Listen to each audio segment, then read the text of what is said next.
तालिबान अफगानिस्तान के ऊपर पूरी तौर पे काबिज हो चुका है।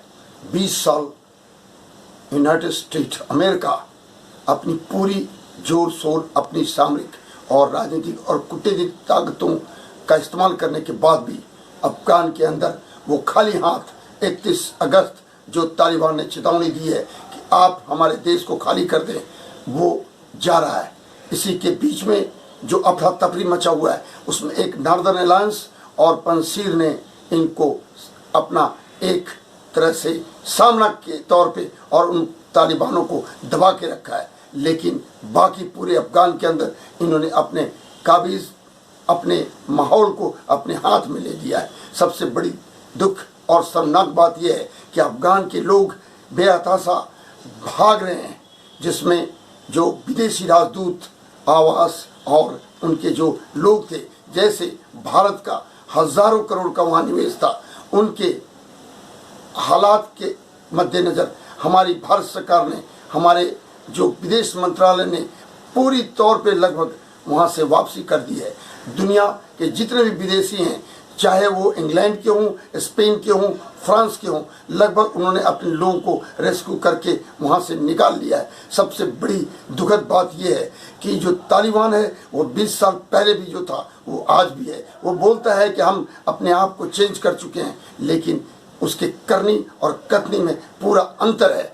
यही सबसे बड़ी बात है कि जो आतंकवादी सोच और तंजीम का काम करने का तरीका, पूरी दुनिया आज उस परेशानी को झेलने के लिए तैयार बैठी है।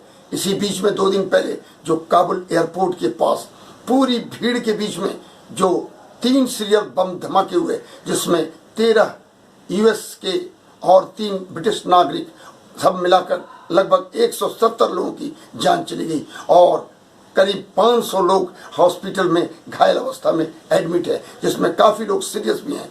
लेकिन यूनाइटेड स्टेट अमेरिका ने इसका बदला लिया और जो ISIS खुरासान का जो मेन साजिश करता था उसको अपने रीपर ड्रोन से बर्बाद कर दिया। सबसे बड़ी चीज़ है बाइडेन साहब ने जो कहा कि अब हम हमारे जवान की जो शहादत हुई है उसको छोड़ेंगे नहीं, उसकी शिकार करेंगे, और वही हुआ। 36 घंटे के अंदर उन्होंने उनके साजिशकर्ता और 2 आतंकियों को मार दिया। और सबसे बड़ी बात है, पेंटागन ने बोला है कि अभी भी लगभग 48 घंटे के अंदर हम और भी ISIS और उनके जो समर्थक हैं और जो उनको पोषक के तौर पे हैं उनको भी बर्बाद करेंगे। हम ये लड़ाई केवल इसी 2 साजिशकर्ताओं के साथ खत्म नहीं करेंगे, चाहे जो भी हो। हम पूरे तौर पे ISIS और जो भी आतंकवादी तंजीम इनको समर्थन कर रही है, इनको मौका दे रही है, या जो भी लोग इनको हेल्प कर रहे हैं, उसको बर्बाद हमने करना है। सबसे बड़ी बात है, 2 बार तालिबानों ने उनको बोला है अमेरिका को कि आप 31 अगस्त से पहले अपने पूरी फौजियों को अफगानिस्तान से वापस ले जाइए। ये चेतावनी ऐसे मौके पर जबकि तालिबान पूरी दुनिया को आफत में डाला हुआ है, वहाँ कोई माहौल नहीं है। जो औरतें और बच्चे हैं उनके साथ दुर्व्यवहार हो रहा है, उनके हर काम के ऊपर बंदिश लगा दिया गया है, और जो आम नागरिक हैं वो मारे फिर रहे हैं। भागने की तैयारी में सभी बॉर्डरों की तरफ दौड़ रहे हैं। कहीं उनको शरणार्थी का मौका मिल रहा है और कहीं नहीं मिल रहा है। सबसे बड़ी बात है, भारत सरकार सर्वदलीय मीटिंग में उन्होंने सभी एक मत में ये बताया है कि राष्ट्रीय सुरक्षा नीति को मद्देनजर भारत को अपने एक्शन को लगातार करना जरूरी है। लेकिन जो काबुल का धमाका हुआ है उसके बाद पूरी दुनिया की जो सोच है वो बदल चुकी है। नाटो, G7 और यूनाइटेड नेशन सिक्योरिटी काउंसिल इसके ऊपर गंभीरता से विचार कर रहा है।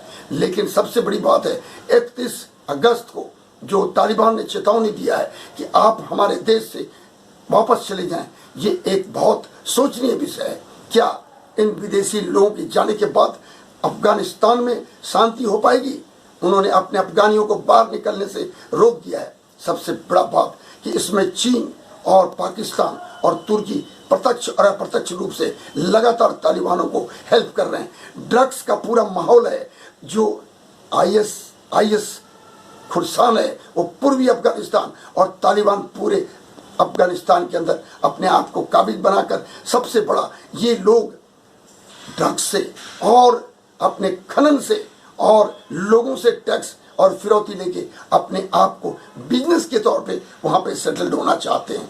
लेकिन ये बताने जा रहे हैं अभी 2-1 दिन के अंदर मुल्ला ब्रादर अपने सरकार को बनाने की तैयारी में भी है। लेकिन हकीम हक्कानी और मुल्ला ब्रादर ये तो आतंकवादी तालिबान के वो लोग हैं जिसका कुल चेहरा 20 साल पहले भी दुनिया ने देखा है और आज भी देख रहा है। इस अफरा तफरी के अंदर जरूरी है कि यूनाइटेड नेशन इसके ऊपर गौर करे और इसके ऊपर पीस कीपिंग फोर्स को बनाकर अर्धसैनिक बल और फौज को पूरी दुनिया के देशों से उस गठन के बाद यहाँ पे लॉ एंड ऑर्डर और सिक्योरिटी की भावना लोगों के बीच में कायम करे। तभी अफगानिस्तान का ये माहौल पूरी दुनिया के परेशानियों से बचा पाएगा। नहीं तो जो ये तालिबान एक तंजीम है जो कि आईएस के जैसा दुनिया को डिस्टर्ब करने की तैयारी में।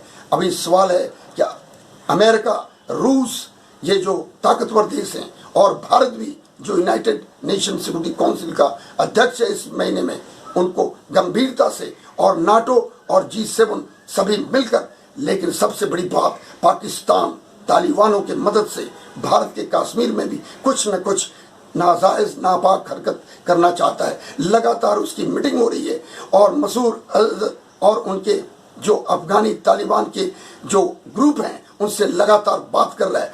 4 दिन पहले उन्होंने LOC के ऊपर बहुत जश्न मनाया है। जो इनके तंजीम के लोग तालिबान के साथ काम कर रहे थे वापस पाकिस्तान को आए और लगातार खास करके घाटी में आंतरिक सुरक्षा में बहुत डिस्टर्बेंस। और उनके प्रवक्ता ने साफ कहा है अब हम तालिबान के मदद से कश्मीर को लेंगे। लेकिन यही समय है जो हमारी भारतीय सुरक्षा एजेंसी पूरी सतर्क है और अगर जरूरत पड़ा तो POK के ऊपर भी कोई ना कोई एक्शन करके उसको अपने काबिज में लेना पड़ेगा। लेकिन सबसे बड़ी बात जो आने वाले दिन है उसमें तालिबान का जो ये कुरचेहरा है ये अफगानी नहीं पूरी दुनिया को परेशान करेगा।